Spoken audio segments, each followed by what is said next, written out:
So good morning, everyone.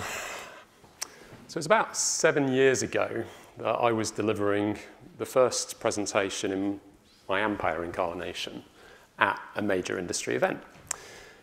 And it was a fairly familiar major industry event. I was tasked with, at the time, the very hypothetical scenario of what if Netflix did advertising? And at the time, Netflix had repeatedly denied it was interested in the ad market, at least at that point in time. So this was very much an academic exercise.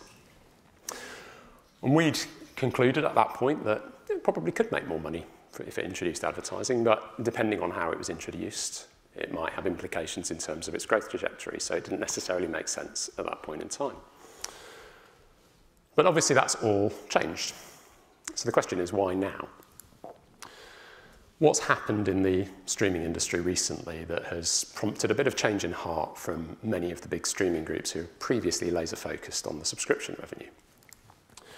Well, if we take Netflix as an example just to start, and of course we're going to be hearing a little bit more from Netflix later today, we can see some of the factors that influenced their change in direction with regards to the ad market. So what I've got up on screen now is a simple chart here just illustrating what's going on with Netflix subscriber growth. So back in 2015, when I gave that presentation, Netflix had about 71 million global subscribers. Growth was running typically at about 30% year on year. So as a business, it was pretty healthy in terms of its subscription growth.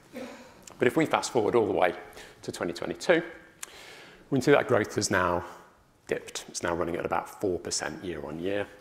And the subscribers, of course, are much larger, about 220 million globally. So a significant change in trajectory for Netflix. And this isn't just happening with Netflix. It's also happening with other streaming businesses in the market. So if we look at the most developed subscription streaming markets in the world, we look at North America and Western Europe, we can see a similar sort of pattern with regards to the annual net new subscribers that many of the big subscription streaming services are focused on. So we can see Netflix at the bottom there, dipping down, Disney in terms of net new subscribers dropping off in growth rate, HBO Max, Paramount Plus. The numbers may be slightly different, but the trajectory is all on a downward trend. Now, some of this, of course, is competition. Some of this is driven by the fact that there are now more streaming services in the market, and some of them are competing with one another for subscribers, and people are having to make difficult choices about which services they take. But broadly speaking, one of the main factors actually isn't competition. When we look at sign-up and cancellation patterns among different subscriber bases, we can see that actually a bigger driver is price. So when we talk about people cancelling their Netflix or HBO or Paramount or so on subscriptions, it's not necessarily that they're switching in a lot of cases, and that's particularly true for the market incumbent Netflix. When we looked at some of their cancellation activity around the price changes earlier in this year, we found that the people who were leaving weren't necessarily going to competitors. They were just looking at the prices thinking, well, it's a bit steep. I can't afford that. And that's very different to what was happening previously. So the trace up here basically looks at what happened around different price changes for Netflix over the past few years. And you can see this is all indexed to the same point, so all indexed to 100%. And basically it's showing cancellation rates before and after the price rise. And what we can see happening here is that in 2019 and 2020, when the prices changed, there was a little bit of bump in churn activity after the price change, but not remotely as significant as in 2020.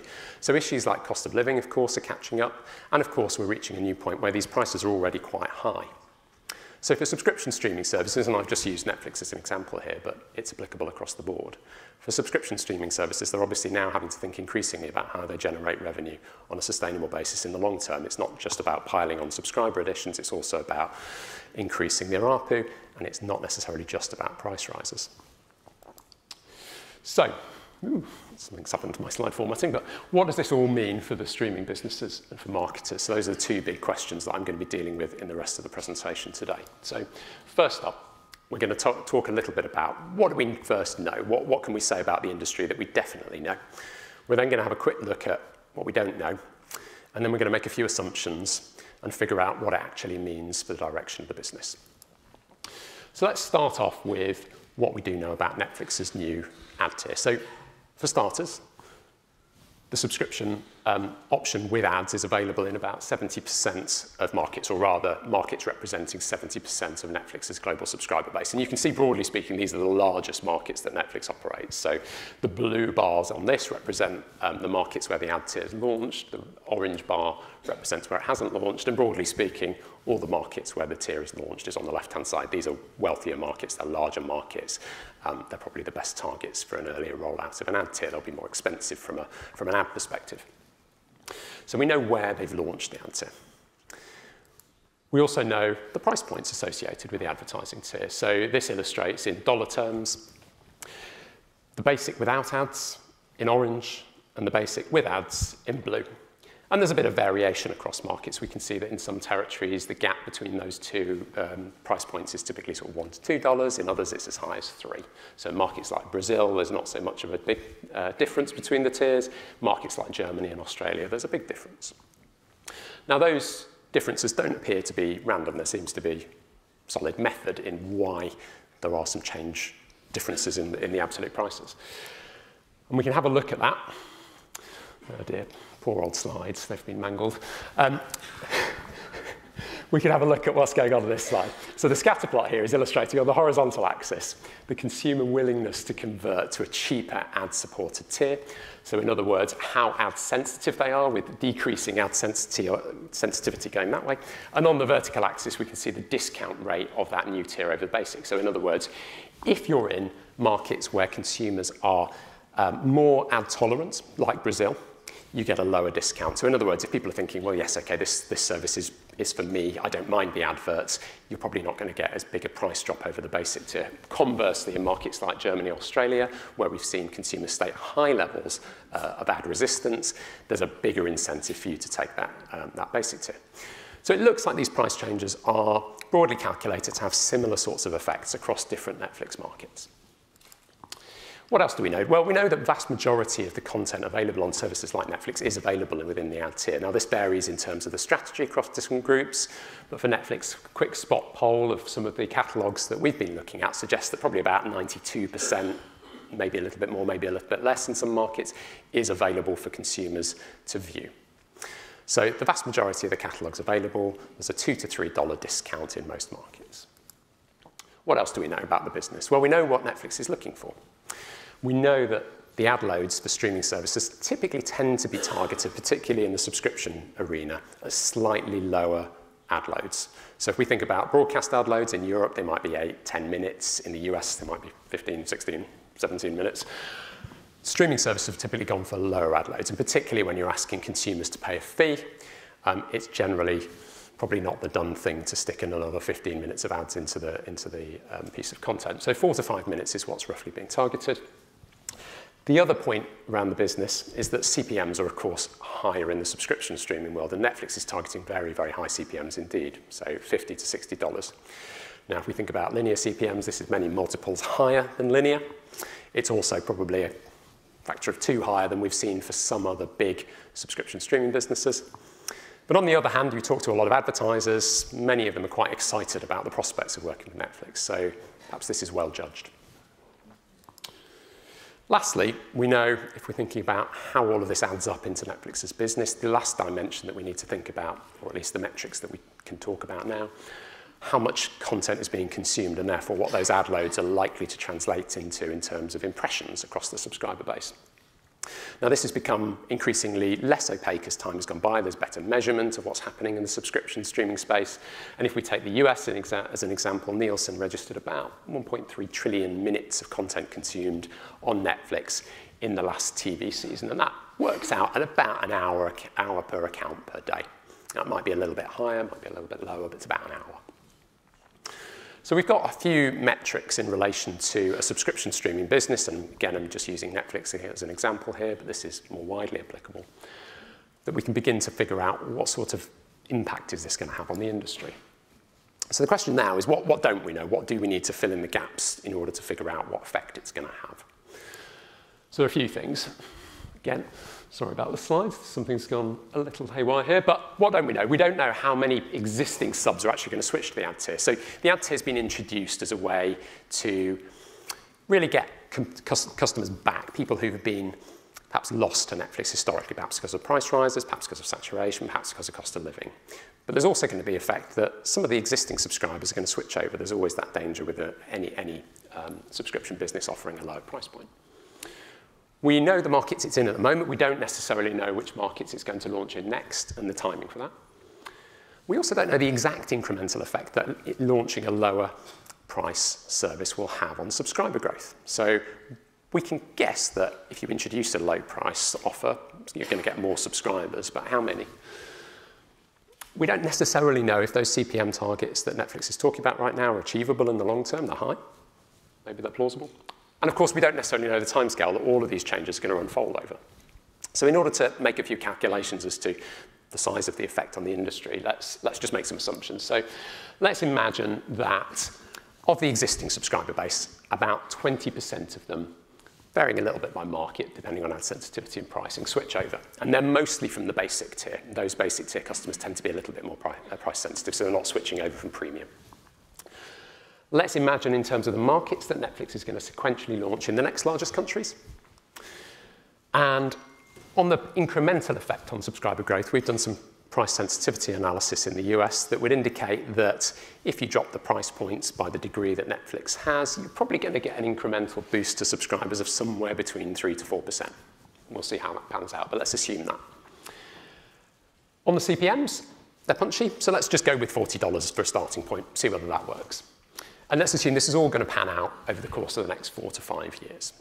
So what does it look like and what does it mean for Netflix? If we look at the subscriber trajectory, that's the first thing to look at. So what I've got up on screen here are two traces. So one is sort of the baseline expectation for the business without the ad tier on a global basis. How many subscribers are they likely to accrue? And then the orange line is what we would expect given the new introduction of a price point with an ad tier.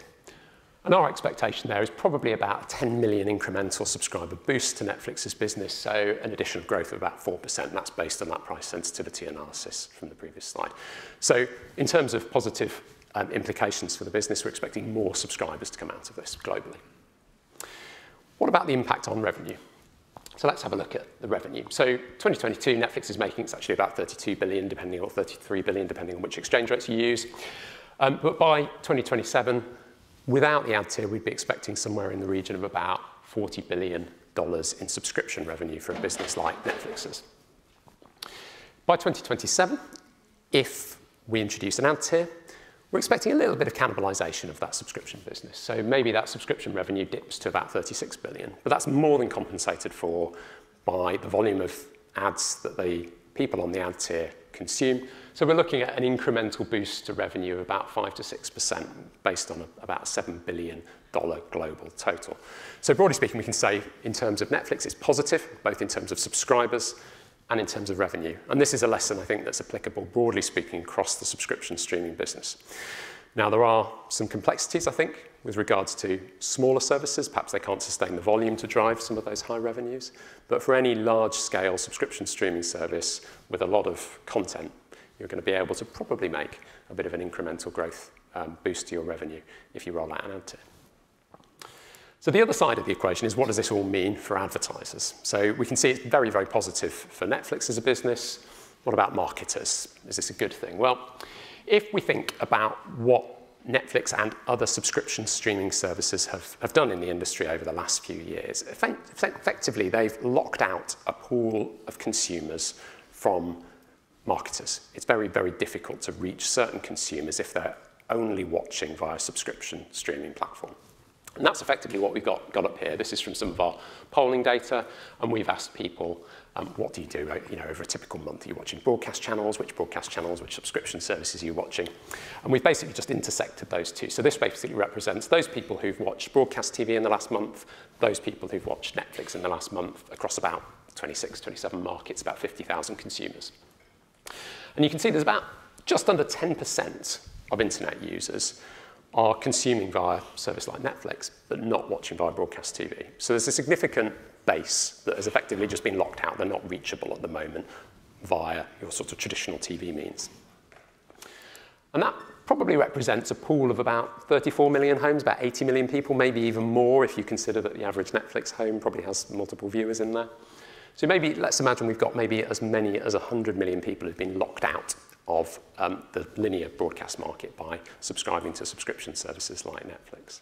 So that's what's now beginning to open up that pool of consumers to marketers who've previously been unavailable for the last few years. And these people are typically quite an interesting bunch for marketers. They're a lot younger than average. So if we look at the age skew of those people who are, say, Netflix only versus linear only, we can see a real contrast. About a quarter of that group in the Netflix only category is 18 to 24. A further quarter is 25 to 34. So you've got 50% who are in that under 34 bracket. And for those consumers, if we look across their wider media consumption habits, it's very difficult to reach them through traditional brand media. You can get to them via social media. You can't get to them via your radio. You can't get to them via newspapers. You might be able to get to them via podcasts. But they're very, very difficult to reach via other means. So it's good news for marketers, I'd say, that the opening up of inventory through services like Netflix. And last but not least, what does it mean in terms of spend? Well, if we assume that all of those same assumptions that we were looking at earlier in terms of the impact on Netflix's business hold, we can roughly calculate the proportion of ad spend that is going to be going to Netflix versus, say, the linear broadcast market, and that's what's up on here. So, in other words, for every $10 that's spent on advertising in North America by 2027, marketers should probably be spending about 80 cents on Netflix. And in Western Europe, it's slightly smaller as a business, but we're looking at about 60 cents. So a significant portion of the media mix is likely to need to go to services like Netflix. And if you layer in all of the other subscription streaming services, these are going to be quite an appreciable portion of the ad business in about 5 years' time if those metrics on the previous slides hold true. So with that, I'm going to sum up. What can we say? So we know that saturation and price sensitivity are driving some of these changes in the market. Many of the streaming services are slowing down quite significantly, and they're looking to ad-supported models to really drive incremental revenue and subscriber growth over the next few years, tapping into perhaps some of those consumers who are more cost-conscious and tapping into alternative revenue streams away from the pure subscription model. From a marketer perspective, this is beginning to unlock audiences which were previously extremely challenging to reach for marketers. So they were previously locked out. They weren't watching broadcast TV. They weren't using traditional sort of brand media. So there's good news for marketers. And last but not least, it's worth noting that this is, I think, broadly a win-win for all of the streamers. It's likely to sustain revenue growth over the next few years. So even while investment analysts have been focused on top-line subscriber growth and the opportunity to take over the world, to have a Netflix or a subscription streaming service in every household, the market is now pivoting to focus on perhaps revenue as a more important metric. So this revenue growth is going to help sustain content expenditure, and it's going to help sustain and propel these businesses over the next half a decade. So I hope that was useful. Thank you very much.